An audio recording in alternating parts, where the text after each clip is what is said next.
Have you ever stopped and wondered why the Bible is strangely silent about its most important villain? We are told about Adam and Eve in detail. We know Noah's genealogy and Abraham's journey. We have hundreds of pages describing the laws of Moses, the battles of King David, and the wisdom of Solomon. But about Lucifer, the enemy of God himself, the origin of all sin, the prince of darkness, what do we get? A few vague verses, often taken out of context, a few brief mentions. The official story we're taught in Sunday school is simple. He was a beautiful angel named Lucifer, who became prideful, wanting to be like God. He led a rebellion, failed, and was cast down to earth. It's a neat story, a simple story.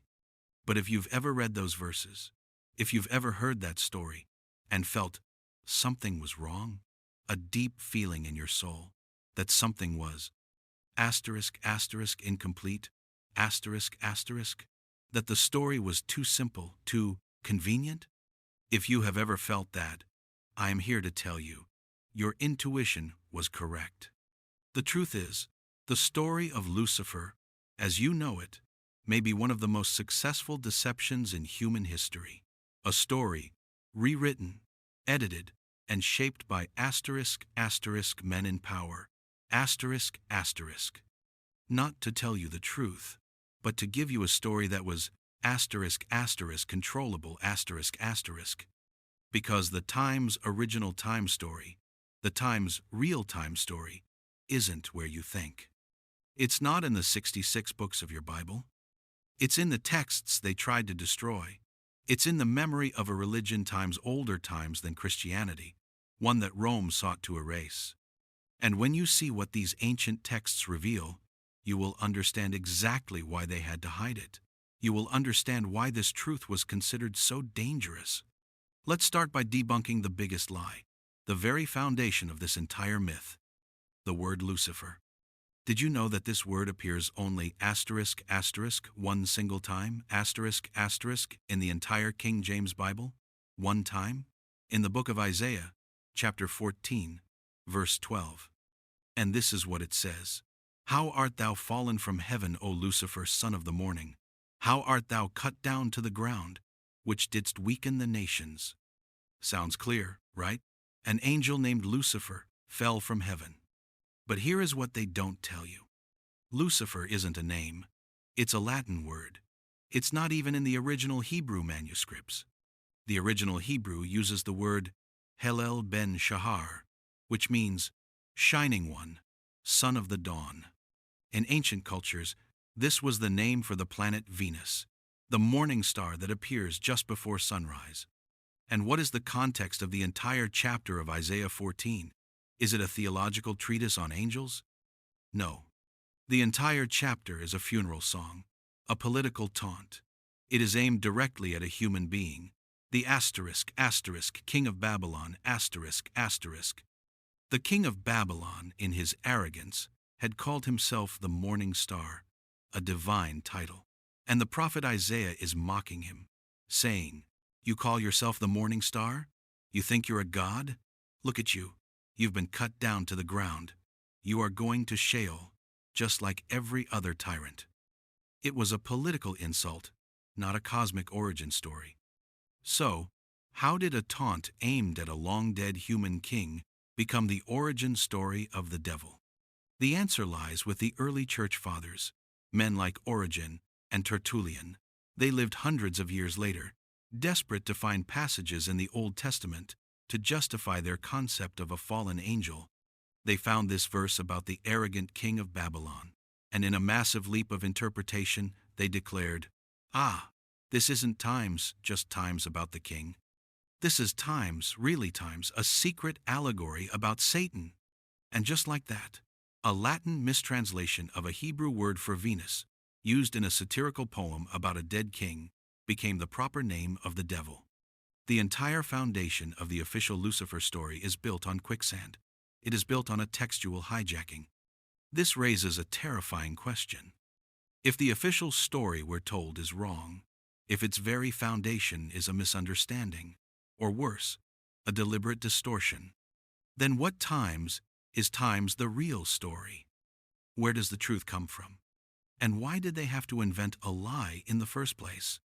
The answer will take us back in time, before the Old Testament was even written, to a land of fire and mountains, a land that Rome could never fully conquer. Because, you see, to create their safe villain, Rome had to destroy the story of a truly terrifying one. A villain who wasn't a creature, but an eternal rival. To find the truth that was hidden, we must go to a place Roman theologians feared to speak of. We must look at texts not found in the Vatican Library, but in the ancient memories of Persia. Thousands of years before Christianity, perhaps even before Abraham took his first steps of faith, a great prophet walked the earth. His name was Zarathustra, also known as Zoroaster. In the mountains of ancient Persia, Zarathustra delivered a revelation that changed the world. He taught that the universe was not ruled by a single, unchallenged God. Instead, all of reality is one massive battlefield, an eternal, cosmic war. This was not a one-sided fight. This was a war between two equal and eternal forces. On one side was Ahura Mazda. He is the god of light, truth, order, and life. He is the benevolent creator from whom all good things flow. But he has a rival, a shadow, an opposite twin. His name is Angra Mainyu, or Ahriman. Who was Ahriman? He was not an angel created by Ahura Mazda who later rebelled. He was not a creature who became prideful. No, Ahriman was eternal just like Ahura Mazda. He is the adversary. He is the Lord of darkness, lies, chaos, and death. He was not times made, times evil. He is the essence of evil. He existed before time began, co-eternally, with the light. According to the ancient Zoroastrian texts, known as the Avesta, the universe began when Ahura Mazda, in his goodness, created a perfect world. But immediately, Ahriman, in his destructive nature, attacked it. He injected disease, death, vermin, and lies into a perfect creation. He didn't do this because of pride. He did this because it is his nature, All of human history, according to Zarathustra, is the story of this war. Every single human being is not a spectator, but a soldier. Every choice you make, every word you speak, every action you take is a vote. You are either siding with Ahura Mazda and truth, or you are siding with Ahriman and the lie. There is no gray area. There is no neutrality. This was a powerful and terrifying doctrine. It meant that evil was not an accident, not a mistake in God's plan. Evil was a fundamental force of the universe, a true, powerful rival to God. And here is the key. This doctrine didn't stay in Persia. In the 6th century BC, when King Cyrus of Persia conquered Babylon, the Jewish people were living there in exile. For decades, Jews lived and worked alongside Zoroastrians. And a remarkable thing happened. Ideas began to mingle. Look at the Jewish texts. Times before times, the Babylonian exile. The concept of a cosmic devil barely exists. The Satan in the book of Job is not a lord of hell. He is the accuser, a member of God's court, whose job is to test humanity's loyalty. But look at the Jewish texts, times after times the exile. Suddenly, new ideas explode onto the scene. The concept of a cosmic war between light and darkness, a clear dualism between good and evil, a belief in a resurrection of the dead, a final day of judgment, and a cosmic villain, an enemy of God, begins to take shape. Scholars like Dr. Mary Boyce, one of the world's leading experts on Zoroastrianism, have written extensively on how these Persian ideas profoundly influenced Second Temple Judaism. In other words, the concept of a great war between good and evil, which is so central to Christianity, was very likely absorbed from the Zoroastrians. Early Jewish communities, like the Essenes who wrote the Dead Sea Scrolls, fully believed in this war. Their texts are filled with language about the war of the sons of light against the sons of darkness. They understood the truth. They knew the enemy wasn't some subordinate angel who made a mistake. They knew it was an ancient, primal, and terrifying conflict. And this truth of an enemy equal to God, was understood by the first followers of Jesus. But as Christianity left the deserts of Judea and entered the marble halls of power in Rome, everything changed. Because for Rome, this truth wasn't just unorthodox, it was politically seditious, it was unacceptable. And anything that Rome could not accept, Rome would destroy. The year is 325 AD, a critical moment in human history. The Emperor Constantine, the sole ruler of the Roman Empire, convenes hundreds of bishops from across the known world to a city called Nicaea. His goal? The official goal was to unify the church. Christianity was becoming the religion of the empire, and it needed a single set of rules, a single creed, a single Bible. But the real time's goal was not theological, it was political. Constantine was a master politician. He understood that to control a vast empire, you need a single, unified ideology, a state religion, and that religion must serve the goals of the state. And it was here, at the Council of Nicaea, that the ancient doctrine of the cosmic war faced its trial. What was the problem? What was wrong with the Zoroastrian Ahriman? What was wrong with an eternal devil equal to God? It was too dangerous, Think like a Roman emperor. If you tell the people that evil is an eternal force, just as powerful as God, what are you saying? You are saying that God is times, not times all-powerful. You are saying that God is times, not times in total control of the universe. You are saying that the outcome of the war is not 100% guaranteed. And if God is not in total control, then the church as God's representative on earth, is not in total control. And if the church is not in total control, then the emperor who protects the church is not in total control. This was a political disaster. Rome needed a doctrine of absolute power They needed a God who was times all-powerful a God who created times everything a God who controls times everything a God who has no true rival. And if you have an all-powerful God, then your enemy cannot be an opposing God. Your enemy must be something much, much weaker. And this is where the dark genius of the Nicene censorship comes in. They took the concept of Ahriman, the cosmic foe, and they demoted him. They said, no, the enemy is not an eternal God. He is a creature, He is an angel, one of God's own creations. And why did he fall? Not because his nature is evil, but because of a moral failing. He had pride. He wanted to be times like times God. And what happened? God, in his infinite power, struck him down instantly. It wasn't a war. It was a punishment. He was cast out of heaven in a second. Do you see how brilliantly this changes the narrative? They turned a terrifying cosmic war between two equal powers into a simple failed rebellion from within. They turned Ahriman, the eternal foe, into Lucifer, the disgruntled subordinate.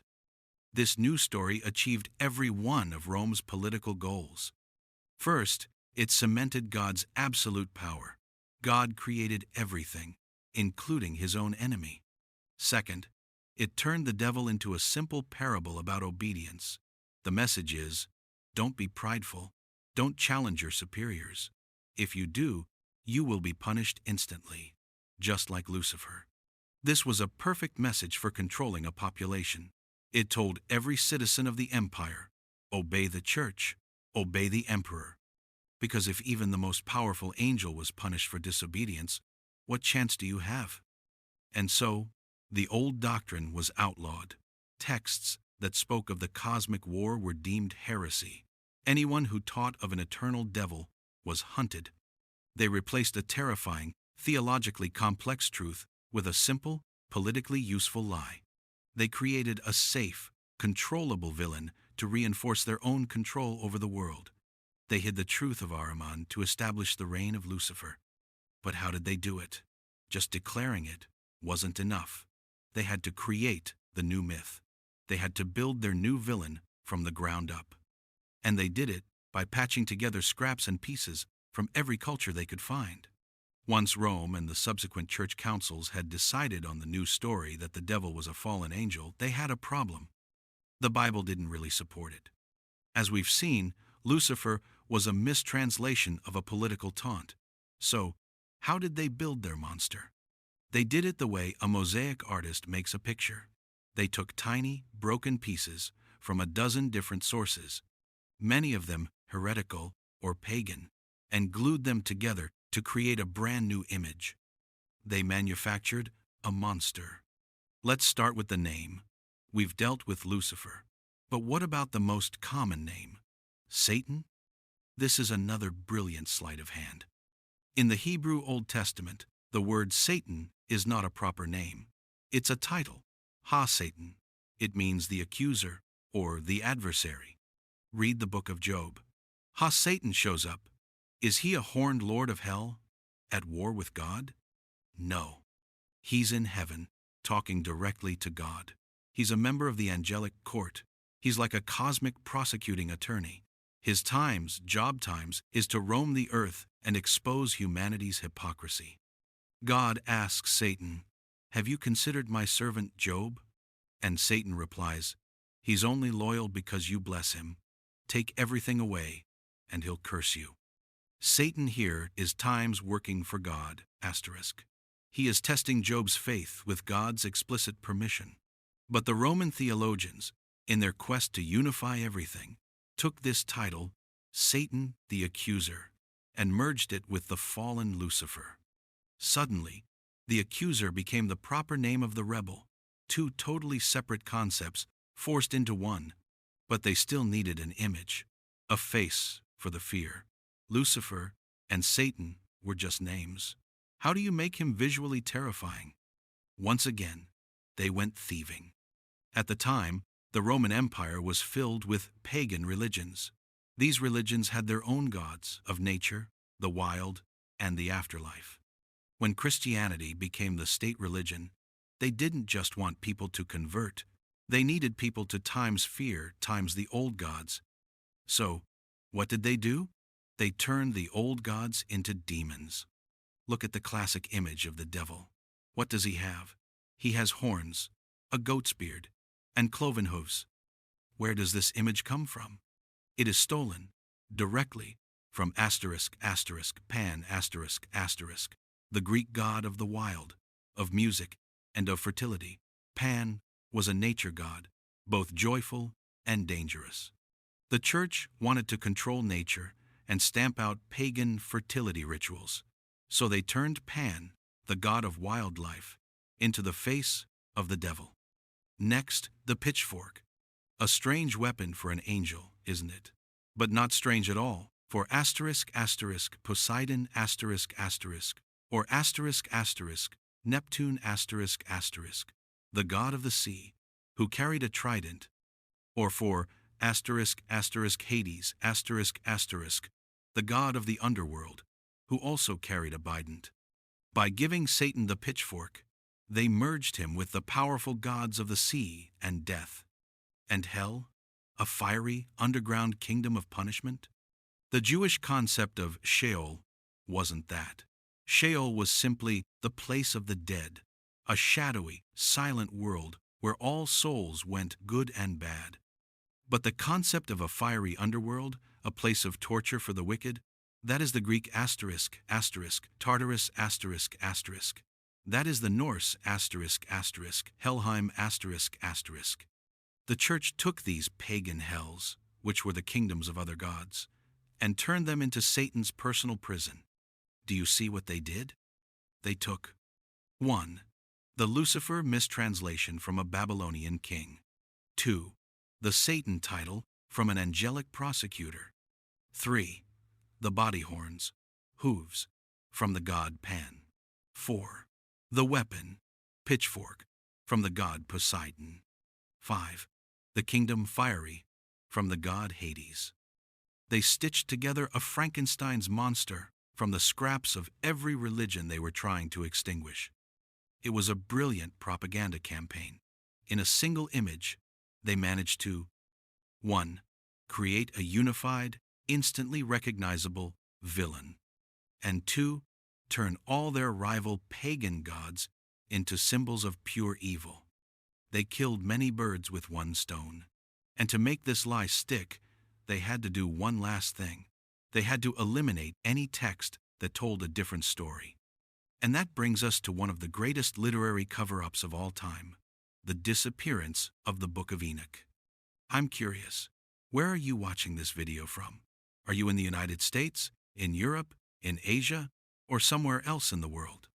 Let us know your country or city in the comments below. It's incredible to see that this hunger for the hidden truth is a global language, connecting all of us, these awakened souls, together, no matter where we are. Leave your mark. You see, while the theologians were busy building their Lucifer, they had a major problem. There was another book, an incredibly popular and influential book in early Jewish and Christian communities, that told a completely different time story about fallen angels. That book, as we have discussed in other videos, was the Book of Enoch. The Book of Enoch was not some obscure, fringe text. It was one of the most important works of Second Temple Judaism. It was found in large quantities among the Dead Sea Scrolls, proving the Essene community held it as sacred. More importantly, it was known and quoted by the authors of the New Testament. The Epistle of Jude, a book in your very own Bible, quotes the Book of Enoch directly. Jude, verses 14 and 15, says, "And Enoch also, the seventh from Adam, prophesied of these, saying, Behold, the Lord cometh with 10,000s of his saints, to execute judgment upon all." Jude is quoting, word for word, from Enoch, chapter 1, verse 9. Early church fathers, like Tertullian, Irenaeus, and Clement of Alexandria, all considered the Book of Enoch to be scripture. So, why was this massively influential book banned? Why was it scrubbed from the biblical canon everywhere, except in the one place on earth, the church in Ethiopia, where, as we know, Rome could never fully take control? It was banned because its story of fallen angels, directly contradicted, the simple Lucifer story that Rome was trying to promote. Enoch's story is far more complex and far more terrifying. According to the Book of Enoch, the fall wasn't a single event by one prideful angel. It was something else entirely. Enoch tells of a group of 200 angels, known as the Watchers. They were sent to earth to watch over humanity. But they didn't fall because of pride. They fell because of lust. Enoch chapter 6 says that, under the leadership of an angel named Samyaza notice, not Lucifer, the Watchers saw the daughters of men and lusted after them. They made a pact, a mutual oath, to commit the sin together. They descended onto Mount Hermon, took human wives, and defiled themselves with them. And from this unholy union, a monstrous hybrid race was born, the Nephilim giants. These giants, according to Enoch, ravaged the earth. They consumed all of humanity's produce, and when the food ran out, they began to eat human beings themselves. But the sin didn't stop there. The fallen Watchers, according to Enoch chapter 8, taught humanity forbidden knowledge. The angel Azazel taught men how to make weapons, swords, knives, and warfare. Samyaza taught sorcery and enchantments. Other angels taught astronomy, astrology, and how to read the clouds. In other words, the Book of Enoch claims that the explosion of sin, violence, and dark technology on earth was not invented by humans. It was taught to us by rebellious angelic beings who broke their covenant. This was the real time's reason for the Great Flood. The flood wasn't just to punish wicked men.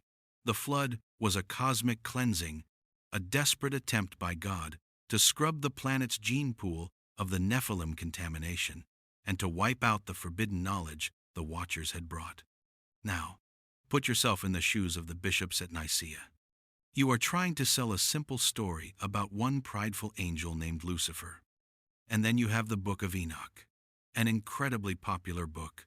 But it says, 1. The rebellion wasn't one angel, it was 200. 2. Their leader was Samyaza, not Lucifer. 3. Their sin was lust, not pride. 4. They had hybrid children with humans, creating giants. 5.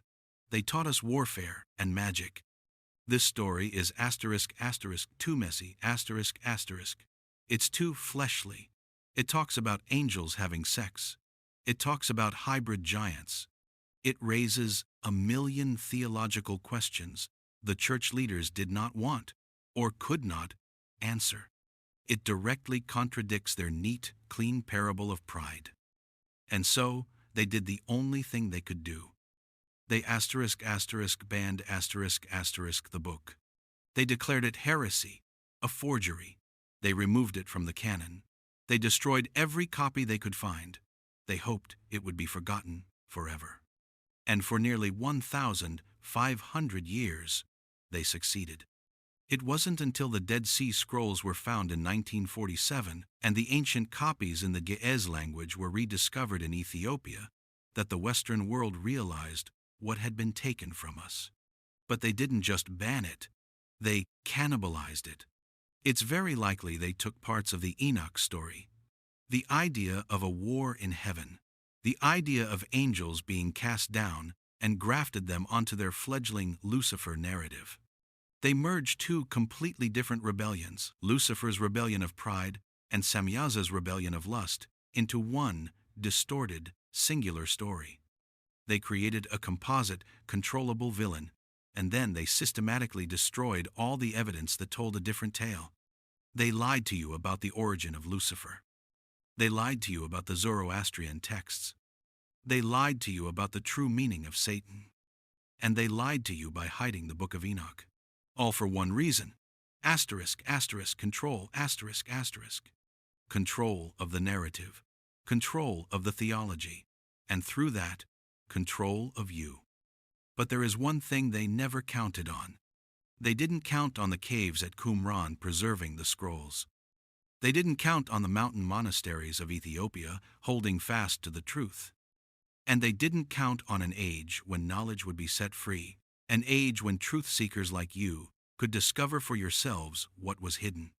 For centuries, Rome's story was the only version allowed to exist. The churches, the universities, and the kings all repeated the same tale. Lucifer was prideful, he fell, and he was defeated. A simple parable of obedience. But we are living in extraordinary times. The prophet Daniel, in a prophecy about the end times, wrote in chapter 12, "But thou, O Daniel, shut up the words, and seal the book, even to the time of the end. Many shall run to and fro, and knowledge shall be increased, Knowledge shall be increased." Think about the last 100 years. 1,945. The Nag Hammadi manuscripts are discovered in Egypt, revealing dozens of forbidden gospels that Rome tried to destroy, including the Gospel of Thomas and the Gospel of Mary. 1,947. The Dead Sea Scrolls are found by a shepherd boy in Qumran, giving us back the Book of Enoch, the Book of Jubilees, and thousands of pages of text that show a completely different picture of the Judaism of Jesus' day. And then, the birth of the Internet. For the first time in human history, the gatekeepers have lost control. Rome can no longer decide what you are allowed to read. Your pastor or priest is no longer the only source of information. With a few clicks, you can read the Book of Enoch for yourself. You can study the Zoroastrian texts. You can see the Hebrew mistranslation of Lucifer with your own eyes. Their control over the narrative is broken. What was sealed is being opened. Knowledge is being increased. And this is why you are here. You did not find this video by accident. Like everyone else watching, you are part of this great awakening. Your soul, which always knew there was something wrong with the official story, is being pulled toward the truth. So what does knowing this truth mean for your faith? And this is the most important part. This is what they don't want you to understand. Knowing this asterisk asterisk does not destroy asterisk asterisk your faith. It asterisk asterisk completes asterisk asterisk it. It doesn't mean the devil isn't real. It means the devil is asterisk asterisk more real asterisk asterisk asterisk asterisk more ancient asterisk asterisk and asterisk asterisk more dangerous asterisk asterisk than you were ever taught. The doctrine of Rome turned the devil into a cartoon, a boogeyman for children, a defeated rebel, chained in hell, who can only act with permission. The truth, which the ancient texts reveal, is far more terrifying. It reveals that we are living in the midst of a cosmic war, a war not between a creator and a creature, but between eternal light and eternal darkness. That spiritual battle you feel every day, the internal struggle between kindness and selfishness, between truth and deception, is not just temptation. It is the echo of that great war, playing out inside your very soul. You are the battleground. Rome stole this truth from you because they wanted you to feel safe and controlled. They wanted you to believe the war was basically over, and all you had to do was obey them. The truth is, the war is raging right now. The truth is, you are a soldier in that war, whether you know it or not. The truth of Ahriman, the truth of the Watchers, the truth of the cover-up, they don't lead you away from God. They give you weapons. They give you context. They explain the broken world we live in. They confirm what your soul has always known, that evil is real, the war is real, and your choices have eternal significance. They lied to you about the origin of Lucifer. They lied to you about the 15 forbidden books of the Ethiopian Bible. They lied to you about the 18 lost years of Jesus in Persia. They lied to you about the true role of Mary Magdalene. The question is no longer, what did they hide? The question now is, are you ready to know the rest? If you are, if you feel the call of truth in your soul, then join us. Asterisk asterisk. Subscribe asterisk asterisk to this channel. Hit the notification bell. Because this isn't just a video channel. This is a movement of awakened souls who are tired of the controllable lies and are hungry for the original, uncensored truth.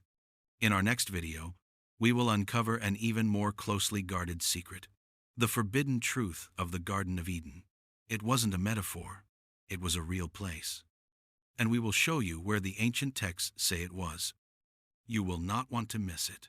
Thank you for watching, and welcome to the revolution.